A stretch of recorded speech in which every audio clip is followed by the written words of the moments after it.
உலகெங்கும் வாழும் அன்பான தமிழ் உள்ளங்களுக்கு அநேக கோடி வணக்கங்கள். நல்ல நேரம் நிகழ்ச்சியூடாக நல்லதே நினைப்போம், நல்லதே நடக்கும், நலமாயிருப்போம். இன்றைய தினம் 26ஆம் தேதி 4ஆம் மாதம் 2025 மந்தவாசரம் என்று சொல்லக்கூடிய சனிக்கிழமை. விசுவாவசு வருடம் சித்திரை மாதம் 13ஆம் நாள். இன்றைய தினம் திரையோதசி திதி, ரேவதி நட்சத்திரம், மரண யோகம், தேய்பிறை. இன்றைய தினம் ராகு காலம் 8:59 மணி முதல் 10:29 மணி வரை. இன்றைய தினம் யமகண்டம் 1:30 மணி முதல் 3 மணி வரை. இன்றைய தினம் நல்ல நேரம் 3 மணி முதல் 4:30 மணி வரை. இன்றைய தினம் உத்திர நட்சத்திரக்காரர்களுக்கு சந்திராஷ்டமம்.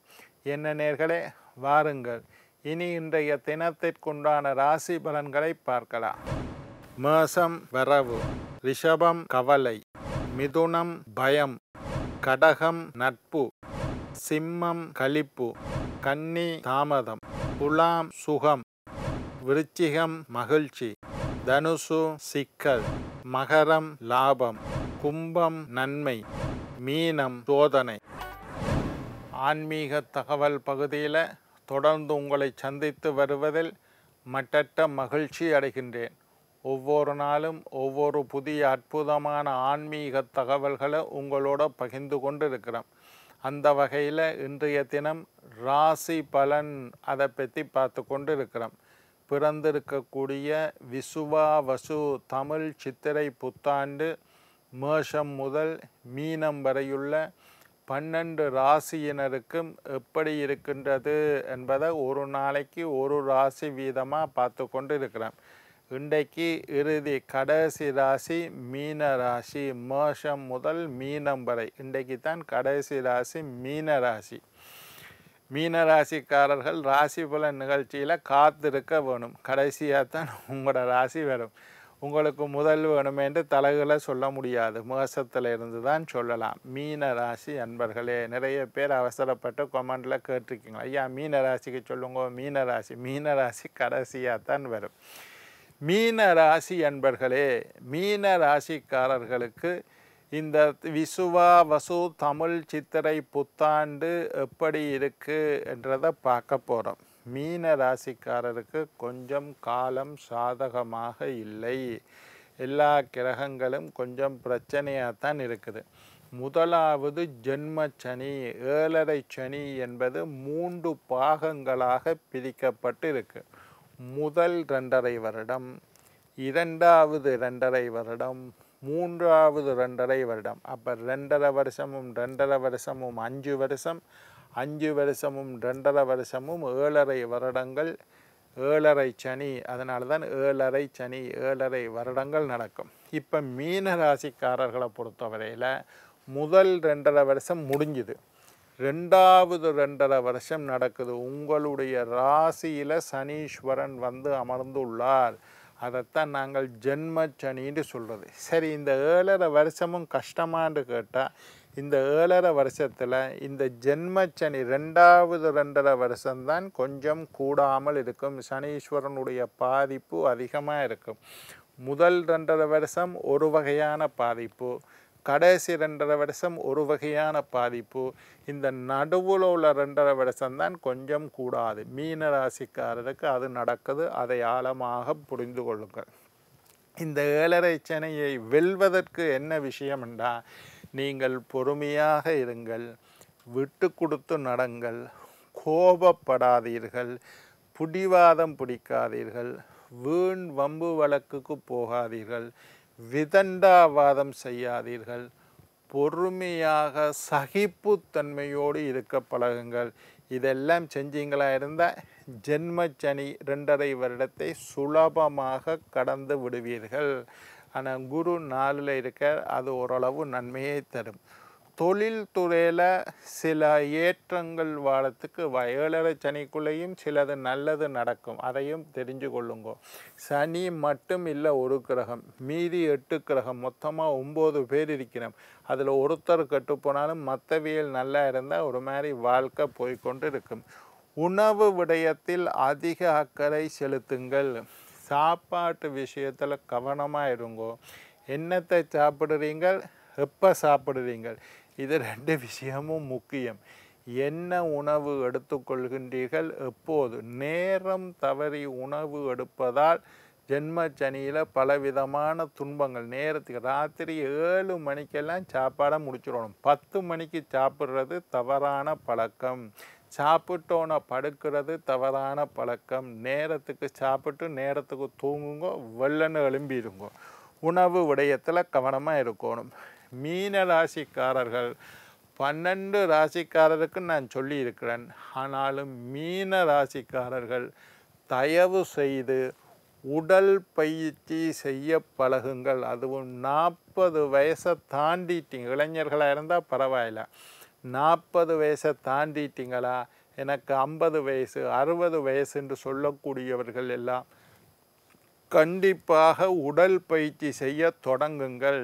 இவ்வளவு நாளும் செஞ்சீங்களா சரி, செய்யாதவர்கள் மீன ராசிக்காரர்கள் கண்டிப்பாக 20 நிமிஷம் வாக்கிங் போங்க. அது உடல் பயிற்சியே இல்லை, நடந்து போங்க. உங்களுக்கு ஏற்ற மாதிரி வேகமாக நடக்கணும் இல்லை, நல்லா கைகளை விசுக்கி உங்களுடைய ஆரோக்கியம் உடம்புக்கு ஏற்ற மாதிரி 20 நிமிஷம் தொடர்ந்து நடைப்பயிற்சி செய்யுங்கள். நடக்கக்கூடியவர்கள் யோகாசனம் செய்யக்கூடியவர்கள் கொஞ்சம் உடம்புல தெம்பு இருந்தால் யோகாசனம், கதிரையில் உட்கார்ந்து கொண்டே யோகாசனங்கள் செய்யலாம், நிலத்தில் உட்கார்ந்து யோகாசனம் செய்யலாம்.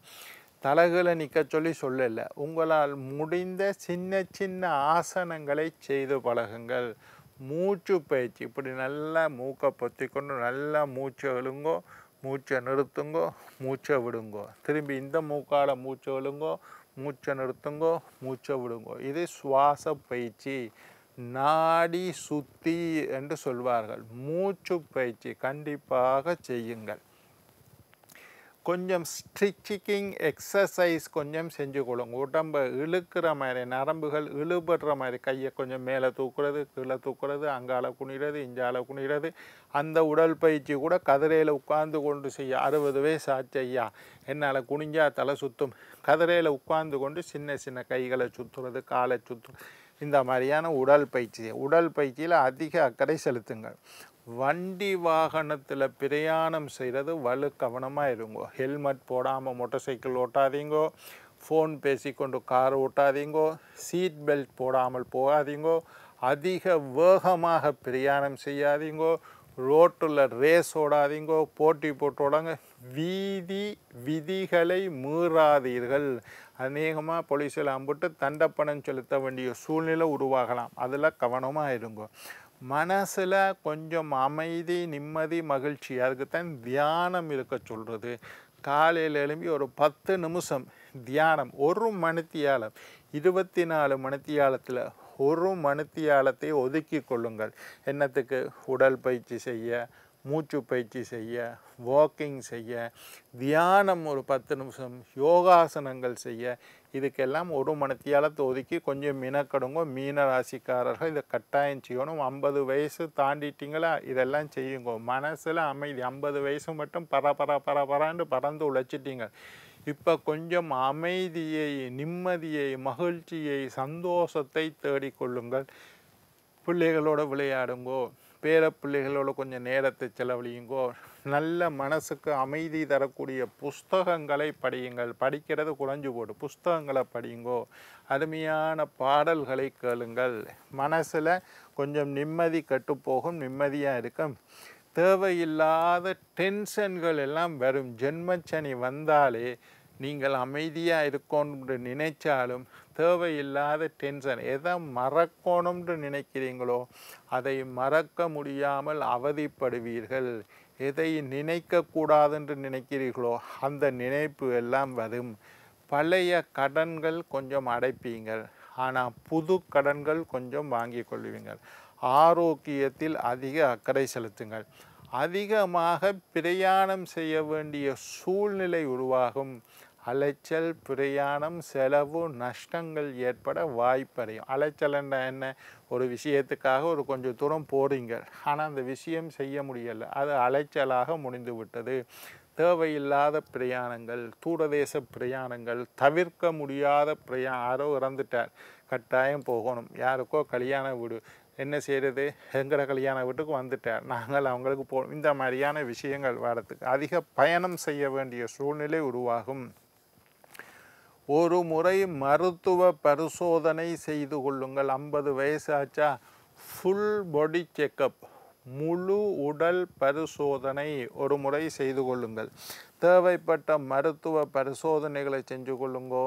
மருத்துவ டாக்டரை பார்த்து ஒருக்கா மருத்துவ ஆலோசனை, மருந்து மாத்திரைகளை கவனமாக எடுத்துக்கொள்ளுங்கோ. மாணவர்களுக்கு கல்வியில் தடைகள் ஏற்படலாம். ஜென்மச்சனி நடக்குது, குரு 4ல் இருக்கிறார், சில தடைகள் ஏற்படும், வரப்போகிறார், கொஞ்சம் தடைகள் ஏற்படும். தடைகளை தாண்டி படிக்க வேண்டிய சூழ்நிலை உருவாகும். எல்லாத்துக்கும் மனசை தயாராக வச்சுக்கொள்ளுங்கோ. என்ன தடைகள் கல்வியில் வந்தாலும் அதில் நீங்கள் கல்வி தடைப்படாமல் மாணவர்கள் அதிக அக்கறையுடன் படிக்க வேண்டிய சூழ்நிலை உருவாகும். சில திருப்பணிகள் செய்ய வேண்டிய சூழ்நிலை, ஆலயம் கோயில் கட்டுறோம் ஐயா, காசு கொடுங்கோ, ஏதோ உங்களால் முடிஞ்ச உதவியை செய்வீங்க. ஒரு பேக் சீமேந்தை வாங்கி கொடுப்பீங்க, கல்ல மண்ணை வாங்கி கொடுப்பீங்க, ஒரு 10,000 ரூபா காசை கொடுப்பீங்க, அல்லது ஏதாவது ஒரு சிலையை வாங்கித்தரேன், நான் ஒரு பிள்ளையார் சிலை வாங்கித்தரேன், அதை வாங்கி கொடுப்பீங்க. இந்த மாதிரி விஷயங்கள் இருக்கும்.